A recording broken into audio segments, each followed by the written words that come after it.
다 같이 읽어볼까요? 내 인생을 책임지시는 하나님. 여사명 인사합시다. 당신 인생을 하나님은 책임져 주십니다.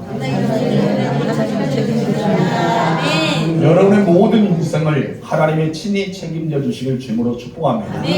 우리는 새해를 맞이하게 되었고 이제 설날 구정이 다가오게 되었습니다.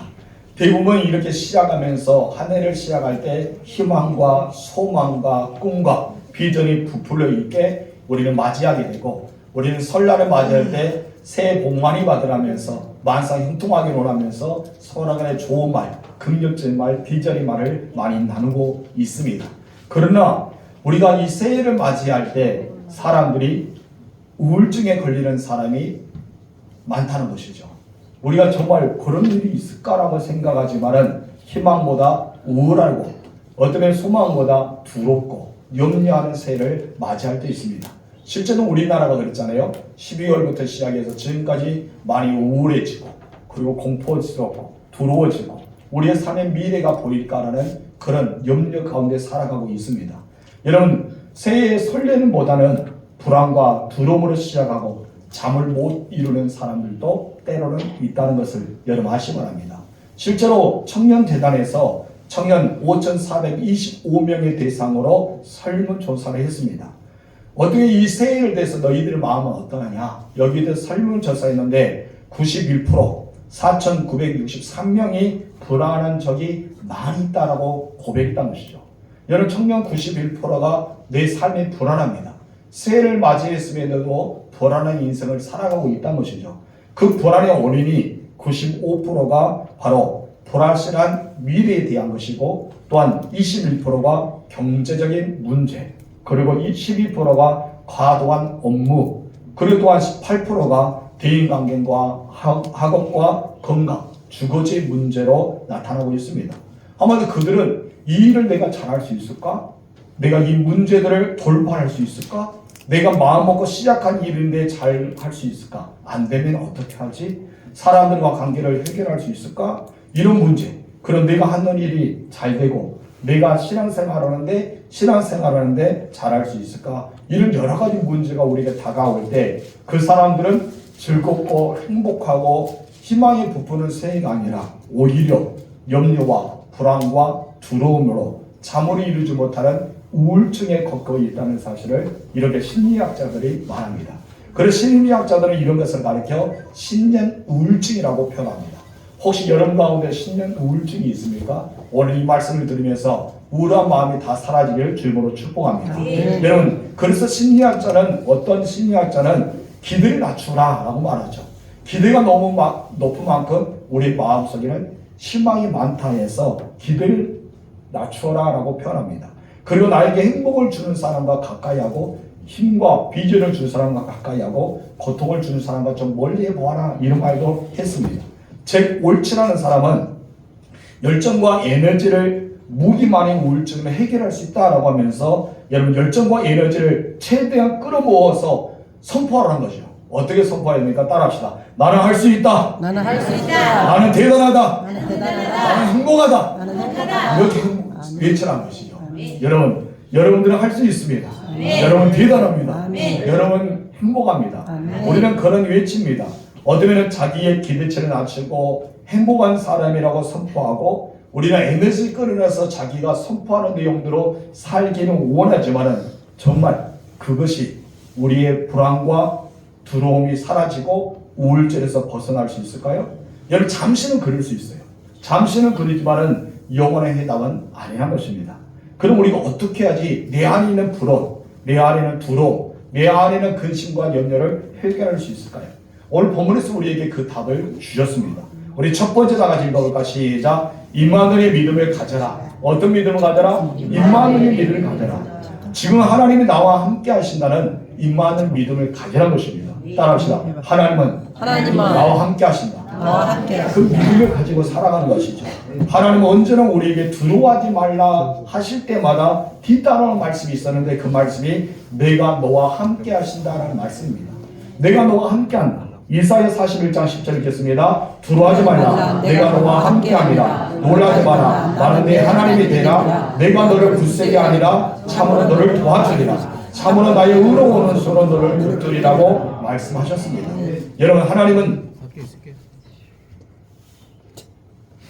불안과 두려움 가운데 있는 우리에게 그냥 두려워하지 말라고 말씀만 하지 않았다는 것이죠. 그럼 무엇을 말합니까? 내가 너와 함께하기 때문에 두려워하지 말라라고 말씀합니다. 내가 너와 함께하여 너를 굳세게 하며 너를 도와줄 것이며 나의 의로우는 손으로 너를 붙들기 때문에 뭐하지 말라? 두려워하지 말라고 말씀하셨습니다. 그렇습니다. 전능하신 하나님이 나와 함께 하시며 내 인생에 책임져 주신다는 확신이 있을 때만이 우리는 불안과 두려움에서 이겨낼 수가 있다는 것입니다. 여러분, 예수님 왜 인간의 몸으로 이 땅에 오셨을까요?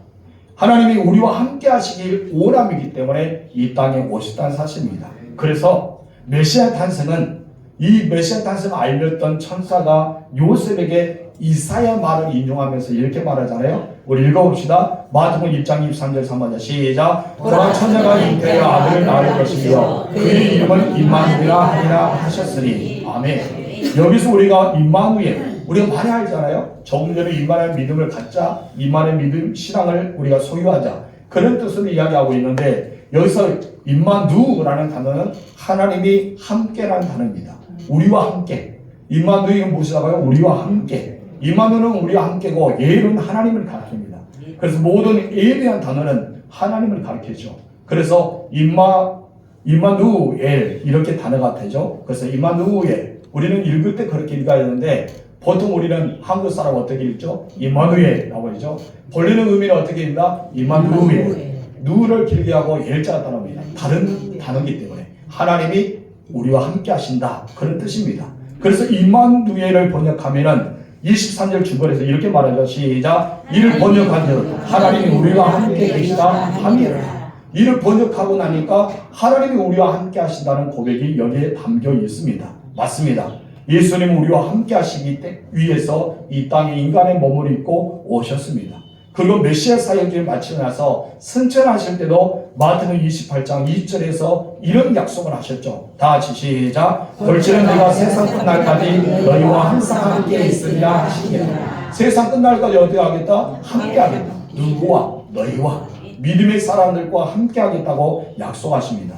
예수를 믿는다는 것은 예수님을 나의 구원자로만 모시고 있다고 여러분 예수 믿는 것은 아니죠. 그럼 무엇입니까? 그 구원하신 하나님의 은혜가 나의 모든 삶 속에 개입하시고 또 나와 함께 동행하시고 어떤 곳에 있든지 나에게 늘 그 길로 이끌어 주신 하나님을 고백하는 것이 바로 예수 믿는다는 것입니다. 그렇기 때문에 믿음으로 살아가는 이 새해가 그래 신년이 우리 가운데 두려움과 염려를 이기고 당당하게 하나님의 사람으로 살아갈 수가 있는 것입니다. 여러분들은 믿음으로 살아가는 하나님의 사람이 되시기 바랍니다. 그래요. 우리들은 지금 현재 이 세상에 광야 인생길을 걷는 사람과 같습니다. 그런데 이 광야 인생길에서 누가 나를 지켜줄 수가 있을까요? 사망 음침한 골짜기를 달릴 때 누가 나와 동행하고 있느냐 이거예요. 아무도 내 인생을 대신해 줄 사람이 없습니다. 아무도 내 인생을 책임져 줄 사람이 없습니다. 부모가요? 자녀가요? 남편과 아내가요? 주변의 사람들이요? 아닙니다. 정말 힘들고 어려울 때 생각해 보세요. 여러분 과거에 정말 나와 함께하는 하나님이 계신다 하지만은 내가 힘들 때 내 주변의 사람들이 나에 대한 것이 어떠한가? 떠날 때가 많잖아요. 나의 남편도 아내도 부모도 자녀도 내 주변의 이웃들도 정말 내가 힘들고 어려울 때 내가 낭망하고 괴로워할 때 음침한 사망의 골짜기를 갈 때 나와 함께한다. 나를 도와주신다. 그런 내용이 있는 사람들이 드문다는 것입니다. 오직 우리 가운데는 전능하신 하나님만을 나를 지켜줄 수 있습니다. 내 인생을 책임져 주신 분은 하나님밖에 없다는 것이죠. 그렇기 때문에 우리는 어떠한 상황 가운데도 하나님이 나와 함께한다는 확신을 가지고 살아가야 합니다. 새해를 맞이하는 여러분들 하나님이 나와 함께한다는 것을 잊지 마시고 여러분 이번 구절을 통해서 자녀들에게도 하나님 너와 함께하셔. 하나님의 임마누엘이야. 너와 함께하심을 잊지 말고 살아가라고 힘을 넣어보는 여러분 되시 바랍니다. 실제로 이 나라가 엄청 어렵잖아요. 여러분 소상인들이 지금 이제 90%가 장사가 안 돼서 지금 이제 그들의 미래를 보장하지 못해서 문을 닫기에는 너무 많은 돈이 들어야 되고 그냥 유지하기 또 힘들어하고 너무나 힘들게 살아가고 있습니다. 여러분 우리 진도도 그렇잖아요. 물금이 지금 이제 바다에 다 버려지고 있어요. 왜요? 소화가 안 되기 때문에. 여러 정부가 올해는 어떠합니까? 쌀을 지역마다 이 지역마다 어느 정도의 수량을 지정해주고 그것만 농사를 지라고 이야기가 한다는 이야기도 들려지잖아요. 어쩌면 지금 이제 농사도 어촌도 지금 이제 사업하는 사람도 직장생활하는데 굉장히 힘들어하고 있는 세상이 살고 있습니다. 여러분의 자녀들도 지금 이제 쉬운 것이 아닙니다. 우리 진도 땅만 그것이 아니라 여러분의 자녀들이 활동광산에서 내려온 그 자녀들에게 우리가 무엇을 말할 수 있을까요?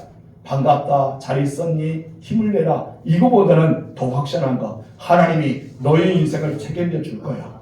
하나님은 너와 함께 할 거야. 너는 두려워하지 마. 너는 하나님의 사람이야. 우리는 그런 내용으로 힘을 넣어주지 않아야 될까? 그런 생각이 듭니다. 여러분 실제적으로 많은 성도들이 정말 나와 함께 하고 있을까? 하나님은 내 인생을 책임져 줄 수 있을까? 라는 확실히 없게 살아간 사람들이 많다는 것입니다. 여러분들은 어떠합니까? 정말 하나님이 여러분과 함께 한다는 확신이 있습니까?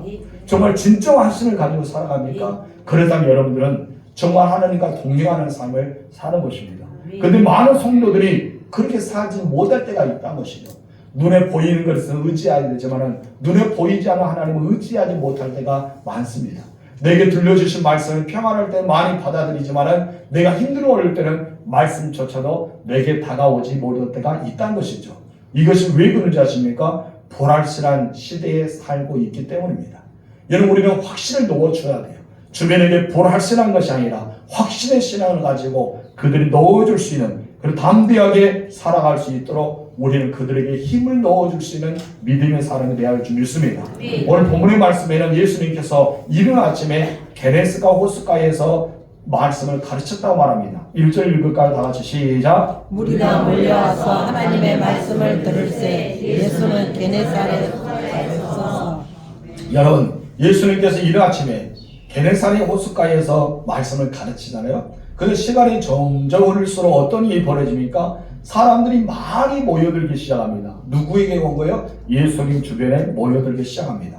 그런데 얼마나 많은 사람들이 주변에 왔는지 예수님께서 그 바닷가에서 호숫가에서 제대로 말씀을 증거하지 못하니까 눈을 들어보는데 한 배가 있는 거예요. 그 배가 누구의 배라고 성경 말합니까? 시몬 배에 오르서 말씀을 가르치기 시작합니다. 3절 읽겠습니다. 예수께서 한 배에 오르시니 그 배는 시몬의 배라. 육지에서 조금 떼기를 청하시고 앉으사 배에서 우리를 가르치시더니 아멘. 왜 이렇게 많은 사람이 그것도 이른 아침에 몰려들었을까요? 할 일이 없었기 때문에 몰려들었을까요? 아니면 예수님이 누군가 궁금해서 모여들까요? 아니면 사람들이 모여있기 때문에 무슨 일이 있는가 하고 모여들까요? 아닙니다. 그 사람들은 모여드는 이유는 딱 하나였습니다. 1절 상반 읽겠습니다. 무리가 몰려와서 하나님 말씀을 들을새. 왜 무리가 이른 아침에 예수님 주변에 모여들기 시작했던 것이죠? 바로 하나님 말씀을 듣기 위해서라는 것이죠. 하나님 말씀을 듣기 위해서 무리가 예수님의 주변에 모여왔습니다. 여러분들은 오늘 이 명절을 시작하는 이 시점에 여러분 왜 이곳에 왔어요? 우리 하나님께 예배드리기도 왔지만은 중요한 것은 하나님 말씀을 듣기 위해 이곳에 왔잖아요. 내게 들려주신 하나님 말씀을 내가 듣고 그 말씀을 보여잡고 살아가기 위해 이곳에 모여왔어요. 이것처럼 수많은 사람들이 예수님 주변에 모여왔던 것은 하나님 말씀을 듣기 위해 몰려왔다는 것입니다. 여러분 그들은 어떤 돈을 주고도 이렇게 예수님 집에 오세요라고 제자들이 돌아다닌 것도 아닙니다. 전자들이 뿌린 것도 아닙니다. 누구의 강요에 의해서 모인 것도 아니란 것이죠.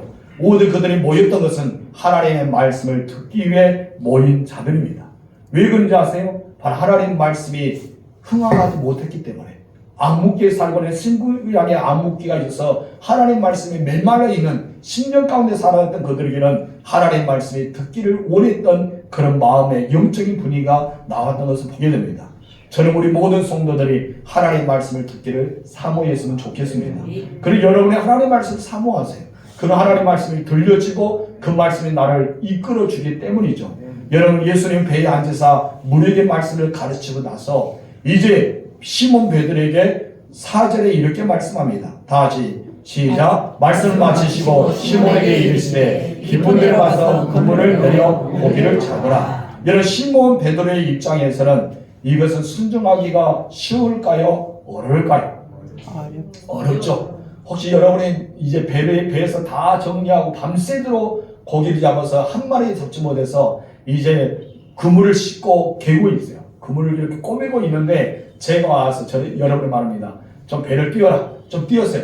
깊은 데 가서 그물을 내리세우면 여러분 뭘 할까요? 목사님 미쳤어요. 그래서 내가 지금 이제 얼마나 수고해서 한 마리도 잡지 못했는데 이 나대는 거기에 있어 없어요? 없어요! 라고 말한다는 거예요. 포인트가 아니고 물대가 아니에요. 아무리 잡아도 안 돼요. 라고 말할 수도 있어요. 그러자 그것이 바로 베드로의 입장이에요. 순종하기가 어려운 상태였다는 것이죠. 여러분 왜 순종하기가 어려웠을까요? 베드로가 왜 순종하기 어려운 상황? 오늘 본문에서는 순종이 있다라고 나오는데 그가 순종하기 어려운 상황도 있었다는 것이죠. 첫 번째 볼까요? 왜 순종하기 어렸을까요? 다 같이 시작. 어부로서의 전문성 때문에. 베드로는 어떤 전문성이 있어요? 어부. 여러분 예수님은 직업이 무엇이었어요? 그의 아버지가 목수였기 때문에 예수님도 당시 목수의 삶을 살았죠. 그럼 어부가 아니란 것이죠. 반면 베드로는요 갈릴리 바다에서 어부로서 잔뼈가 굵은 사람이었습니다. 어릴 때부터 시작해서 그곳에 자라서 고기를 잡아왔기 때문에 어느 시간에 어느 장소에 고기가 있다 없다 이것을 누구보다도 잘 아는 사람은 누구였어요? 바로 베드로였던 것이죠. 그러니까 예수님 말씀이 어부로서의 전문성을 가진 사람으로 비춰볼 때 얘를 받아들이기가 어려워요. 어렵다는 것이죠. 순종하기 어려워요. 어렵다는 것이죠. 내 상식으로 내가 이해하고 내가 전문성을 가지고 있는 대로 어렵다는 것입니다. 여러분 저도 한번 예전에 낚시를 갔는데 어떤 분과 같이 따라가면 여기가 포인트입니다. 여기가 잘 낚습니다. 그런 말 하죠. 그래서 제가 아무리 던져도 포인트에 던져도 잡히지가 않아요. 어떤 사람 잡힙니까? 가르쳐줬던 사람 옆에서 잡는데 얼마나 심통났는지. 여러분 우리가 아무리 내려도 그물이 이렇게 낚시를 던져도 잡히지 않을 때가 있다는 것이죠. 여러분 오히려 초짜가 잘 잡는다는 이야기 있는 것처럼 생전 처음으로 던졌던 사람이 이렇게 큰 고기를 잡을 때도 있다는 것이죠. 여러분 우리가 생각할 때는 어부의 전문성을 가지고 있기 때문에 말씀에 순종하기가 어려웠다고 볼 수 있습니다. 두 번째 왜 순종하기 어려웠을까요? 다 같이 시작. 육체의 피곤함이 있었기 때문입니다. 사실 베드로는 지난 밤에 새도록 그물을 던졌어요. 여러분 얼마나 속이 탔을까요? 이곳에 던져도 안 나오고 이곳에 던져도 안 나오고 그래서 밤에 새도록 던졌어요. 그의 내용이 5절 상반에 나오죠. 시작. 시몬 베드로가 대답하여 이르되 선생님 우리들이 밤이 새도록 수고하였을 때 잡은 것이 없지만 여기서 밤이 새도록 수고했다는 무엇이요? 밤이 새도록 그물을 내렸다는 것이죠. 무엇을 잡기 위해서? 물고기를 잡기 위해서 내렸다는 것입니다. 그러니 얼마나 피곤할까요? 얼마나 힘들까요? 저도 야구를 한 번씩 하면은 여러분 혹시나 이렇게 놀이터에 가보면은 사람들이 관광지에 가면은 야구 배트가 있고 공이 튀어나와서 땡 떼는 것이 있어요. 아십니까? 해보셨어요? 해보신 분 있죠? 그래서 여러분 허쉬윙하면 더 힘들까요? 때리면 더 좋을까요? 때리면요 무엇인가 맞힌 것이어서 어깨 이런 데가 안 아파요. 근데 허쉬윙하면요 이상하게 온몸이 아픈 것 같아요. 얘는 이거와 같다는 것이죠. 밤에 무엇인가 수고하여서 내가 고기라도 많이 잡으면 끌어올리는 수고가 있지만은 그 다음날 피로가 덜합니다. 그런데 내가 많은 이렇게 그물을 들었지만은 그것을 끌어올렸더니 공당 쳤다. 한 마리에 접잔했다. 그 많은 보고조차도 잡지 못했으면 어때요? 속이 타죠. 그런 육체의 피곤함이 더 있다는 것이죠. 그러고 나서 이 피곤한 몸을 이기고 지금 현재 베드로와 그의 주변에 있는 형제들은 무엇을 하고 있었어요? 그물을 싣고 있었어요. 2절 말씀 볼까요? 시작. 호숫가에 배 두 척이 있는 것을 보시니 어부들은 배에서 나와서 그물을 싣습니다. 뭐하고 있어요? 정리하고 있어요. 다음번에 이제 내리게 정리하고 있다는 것입니다. 이렇게 피곤한 상황에 다시 그물을 내리라고 말씀하시니 어부로서의 베드로의 마음은 받아들이기가 어려웠다는 것이죠. 여러분 이러한 어부의 전문성 상식으로나 신체적인 상태에서 베드로가 예수님 말씀에 순종하기가 어려웠던 상황입니다. 그럼에도 불구하고 오늘 본문의 말씀 보니까 베드로가 순종해요. 여러분 베드로가 순종한다는 것이죠. 놀랍지 않아요? 여러분 제가 여러분들 깊은 데에 가서 그물을 내리란 거예요. 근데 밤새도록 아무리도 잡지 않았어요. 포인트도 아니고 물때도 아니고 도대체 여기는 고기가 없어요 라고 말할 수 있었는데도 불구하고 제 말에 순종한다는 것이죠. 왜 순종했을까요? 베드로가 어떻게 해서 순종할 수 있었을까요? 여러분 그 사실에 대해서 우리는 본문에서 찾아볼 수 있습니다. 베드로가 순종할 수 있었던 원인은 딱 하나였어요. 우리 볼까요? 두 번째. 시작. 말씀에 의지하라. 무엇이 있다고요? 말씀. 말씀에 의지했다는 것이죠. 5절 말씀 읽겠습니다. 시몬 베드로가 이르되 대답하니 이르되 선생님 우리들이 밤이 새도록 수고하였으되 잡은 것이 없지만은 말씀에 의지하여 내가 그물을 내리이다. 전문성이 있었고 내가 밤새도록 수고해서 피곤함도 있었지만은 베드로가 그물을 내릴 수밖에 없었던 이유 딱 하나가 말씀을 들었다는 것이죠. 여러분 베드로가 말씀을 들었기 때문에 말씀에 의지해서 자신의 그물을 내리겠다고 예수님께 말씀하고 있습니다. 사실 베드로는 어부였습니다. 자신이 가지고 있는 상식, 경험으로는 도저히 순종할 수 없고 이것을 받아들이기도 어려웠어요. 그런데 오직 하나님의 말씀을 들었기 때문에 그 말씀을 의지해서 그물을 내렸다 합니다. 베드로가 어부했다 했죠. 전문성과 육체 피고를 고려하면 도저히 받아들일 수가 없었던 것이죠. 그런데 딱 하나 무엇이 있었던 거예요? 말씀. 하나님의 말씀을 들었기 때문에 그 말씀에 의지해서 믿어지는 거예요. 그 말씀이 믿어져요. 그 말씀을 들었기 때문에 믿어져서 내가 내리게 되었던 것입니다. 베드로는 어떻게 자신의 모든 것을 내려놓고 예수님의 말씀에 순종할 수 있었을까요? 조금 전에 이야기했지만 예수님의 말씀을 가장 가까운 곳에서 들었던 것입니다. 여러분 베드로가 배의 주인이죠. 가까이 오셨던 예수님께서 입에 말씀, 선포된 말씀을 수많은 사람은 육지에서 들었지만 베드로는 어디에 들었어요? 예수님 옆에 바로 옆에서 말씀을 듣기 시작합니다. 여기서 중요한 사실은 말씀을 들을 때 믿음이 생긴다는 것이죠. 믿음은 말씀을 들을 때만 생깁니다. 그래서 말씀을 듣는 것이 너무나 중요해요. 여러분 기적을 체험하고 이적을 체험하고 표적을 체험했던 이스라엘 백성들 보세요. 그들이 여러분 나중에 얻게 되자 어떻습니까? 불평하고 불만하고 그들을 원망하기 시작합니다. 근데 말씀을 들었던 사람들 어떻습니까? 모세는 끝까지 갑니다. 여호수아가 어떻습니까? 끝까지 나아갑니다. 왜 여호수아와 갈렙과 모세는 끝까지 나아갈 수 있었을까요? 말씀을 들었기 때문입니다. 이런 말씀을 들은 사람은요 체험적인 신앙보다 더 위대합니다. 그래서 예수님께서 도마에게 무엇을 하죠? 너는 보지 않고 믿는 것이 보고 믿는 것보다 보지 않고 믿는 것이 더 복되다. 무엇을 믿는 거예요? 예수는 부활 소식을 들어서 믿는 자가 복되다고 이야기합니다. 로마서 10장 17절 시작. 그러므로 믿음은 들음에서 나며 들음은 그리스도의 말씀으로 말미암아. 무엇에서 믿음이 자란다 했어요? 들음. 어떤 말씀이 들음? 그리스도의 말씀. 신구약 모두는 예수 그리스도에 대한 것을 말합니다. 예수 그리스도의 말씀에 대해서 말하는 것이 우리가 체험적인 보았네 들었고 무엇을 우리가 그거보다는 가장 중요한 것은 믿음은 들음에서 생긴다는 것입니다. 여러분 양은 어떤 동물일까요? 순하고 온순한 동물이죠. 순종을 잘한다고 양이랍니다. 여러분 혹시 양털 옷 입고 있어요? 따뜻하죠? 양의 털을 우리에게 제공해 주잖아요. 고기도 제공해 주고 모든 걸 우리에게 제공합니다. 양은요 시력이 어두워요. 그래서 자기 앞에는 1m가 넘어가면 잘 보이지 않는다고요. 그런데 여러분 양이요 이렇게 양떼 무리들이 잘 따라다녀요. 그리고 목자의 음성을 잘 들어요. 그러면 양이 시력이 좋지 않으면 뭐가 발달했을까요? 청각입니다. 굉장히 청각이 발달해요. 그래서 예수님께서 양에 대해서 비유하면서 눈에 대해서 보이는 것, 발견하는 것에 대해서 말씀하지 않고 예수님 음성에 대해서 말씀해요.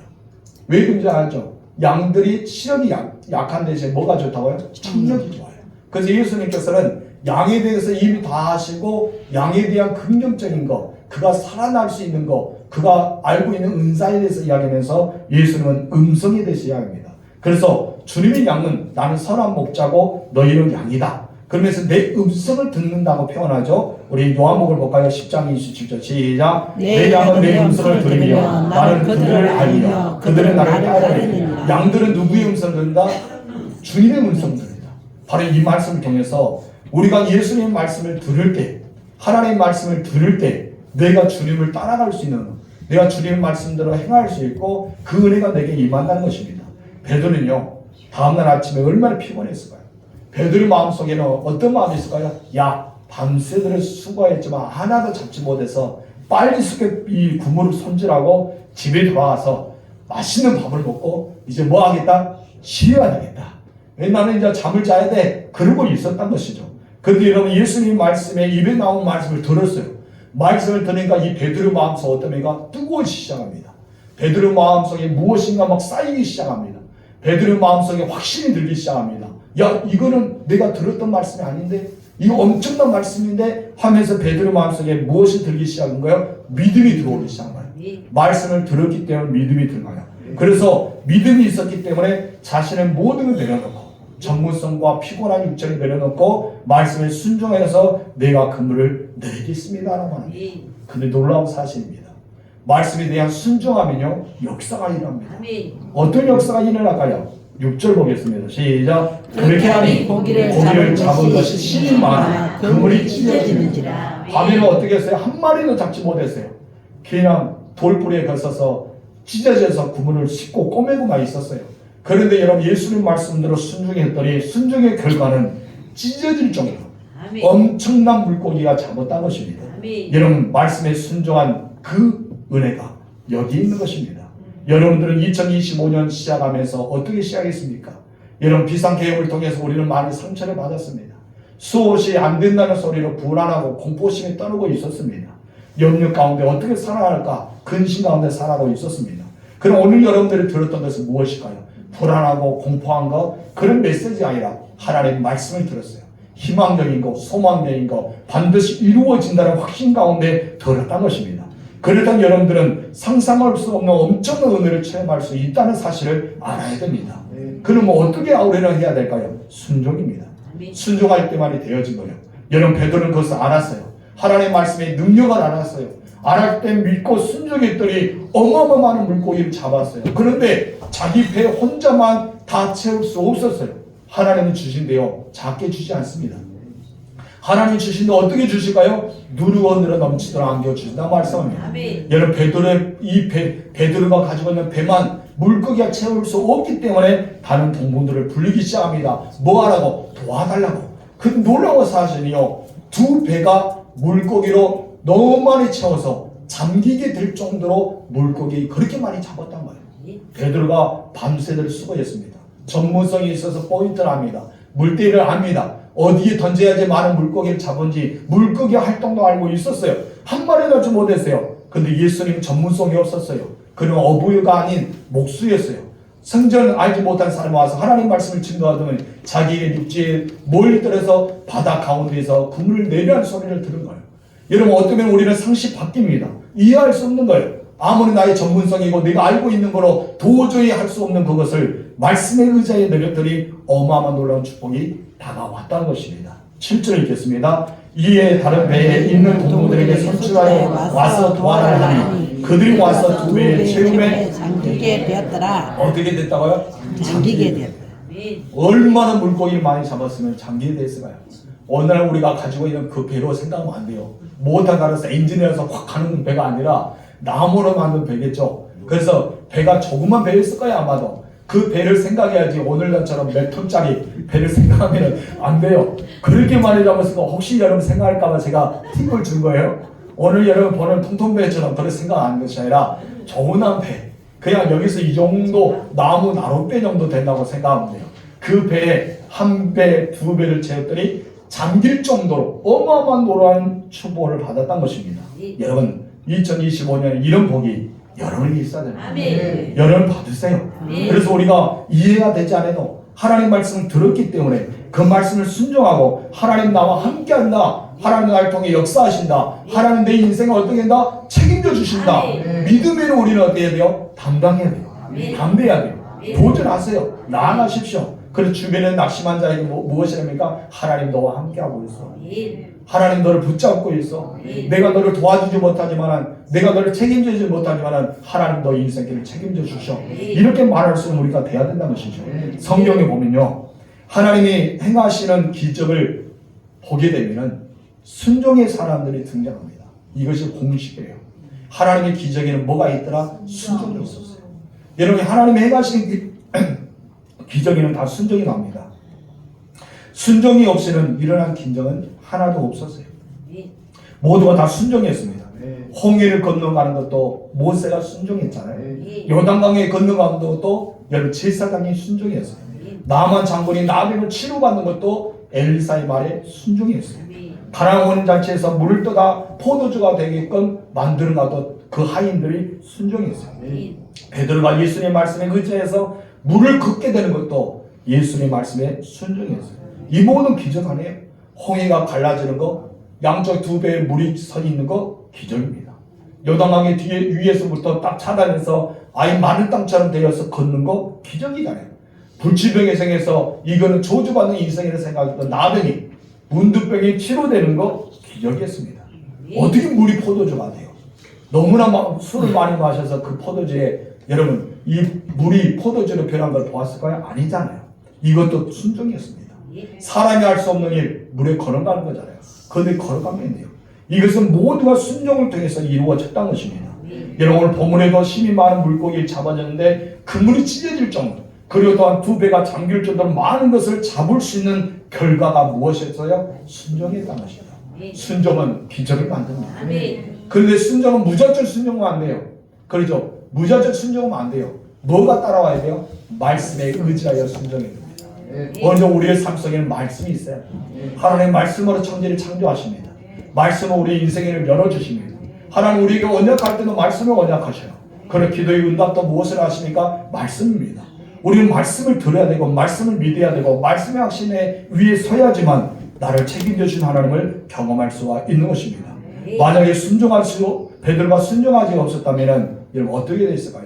이런 기적을 체험하지도 못했을 겁니다. 그러나 순종할 수 있는 이유, 딱 하나의 이유를 든다면 베드로가 말씀을 들었던 것이죠. 그 말씀을 믿었다는 것이죠.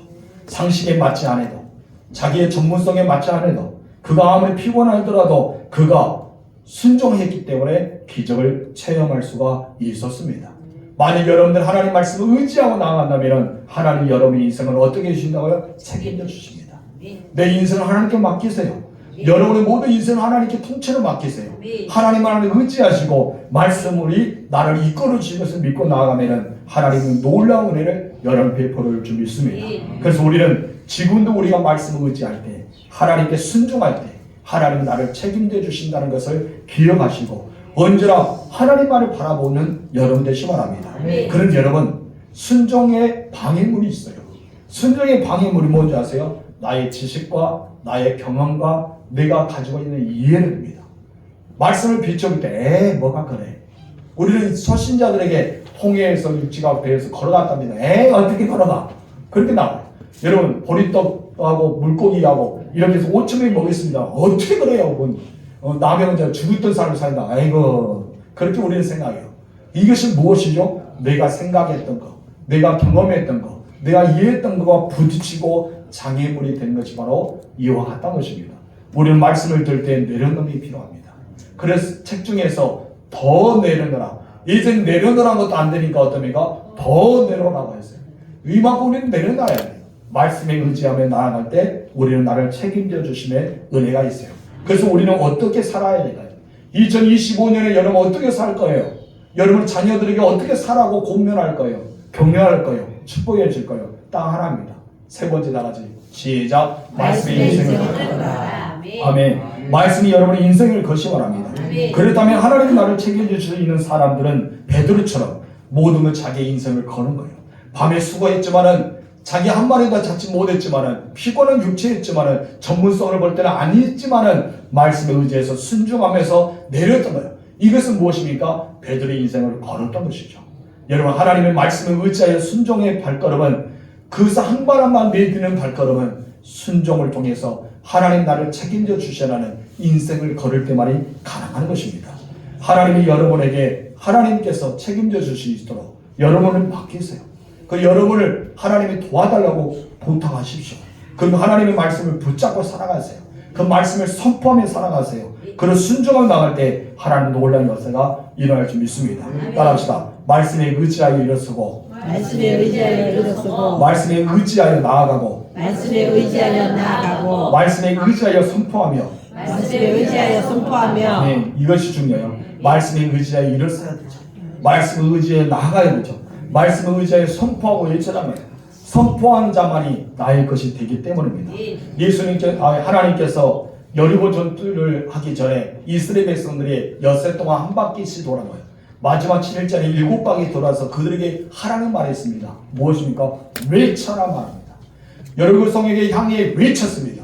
외쳤더니 그렇게 견고하고 그렇게 완벽했던 성이 어떻습니까? 무너뜨리기 시작합니다. 이것이 바로 우리의 선포입니다. 여러분, 선포는 힘이 있습니다. 여러분, 말한 대로 된다 하잖아요. 우리는 말에 힘이 있다는 것이죠. 새해 살아가는 여러분 마음에 불안과 두려움과 염려가 있을 수 있어요. 없을 수는 없잖아요. 그럴 때 우리는 어떻게 할까요?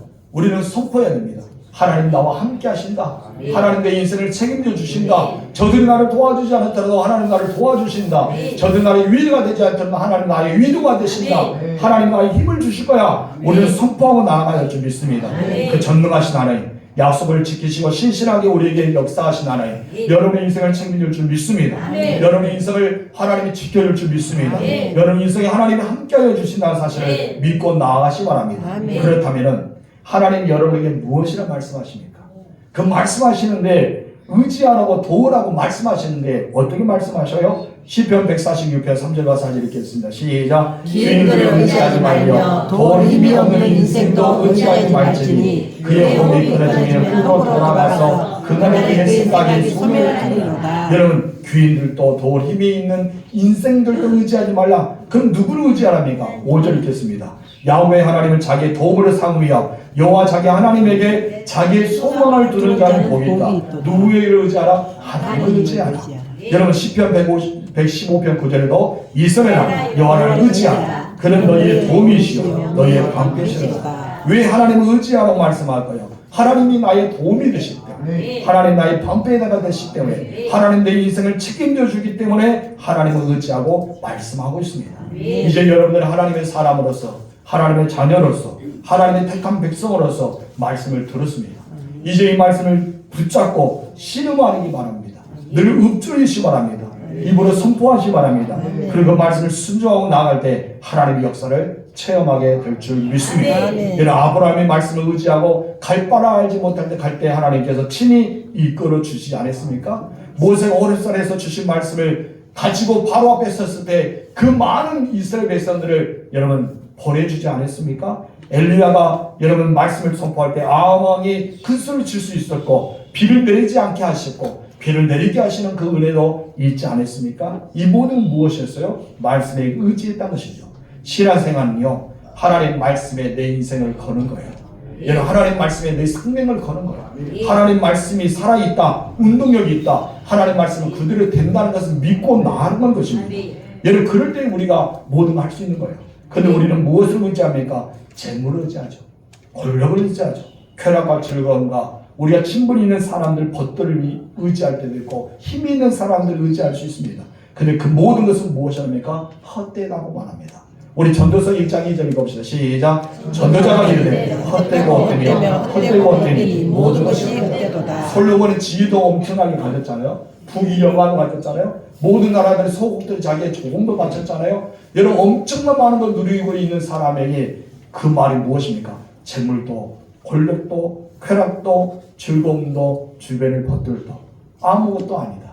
이 모든 무엇이더라? 헛되다 말합니다. 인생은 헛된 거예요. 근데 여러분, 헛되지 않은 분이 있어요. 누굽니까? 하나님이십니다. 하나님 우리가 헛되지 않습니다. 여러분을 만드시고 여러분을 지으시고 여러분을 보배롭고 존귀하게 여기시고 여러분을 사랑하시기 위해 그 아들 예수님까지 우리에게 보내주지 않았습니까? 하나님은 헛되지 않고 여러분 유익을 주신 분입니다. 하나님 여러분의 인생을 하나님께 걸게 되면은, 하나님이 여러분의 인생을 맡게 되면은 하나님 여러분의 삶을 책임져 주십니다. 이제 여러분 말씀을 들었습니다. 이제 말씀을 받아들이십시오.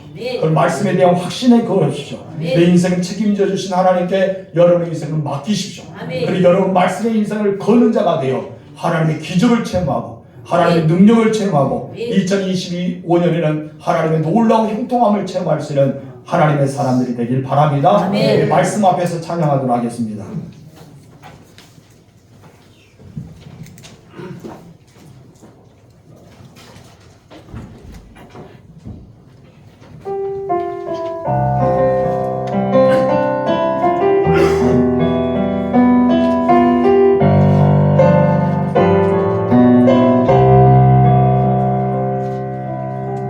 말씀 앞에서 경외함으로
말씀에 두려워 떠는 자가 되고 그 말씀에 내 생명을 걸고 내 모든 인생을 거는 자가 되어 우리가 주님의 놀라운 은혜를 체험하는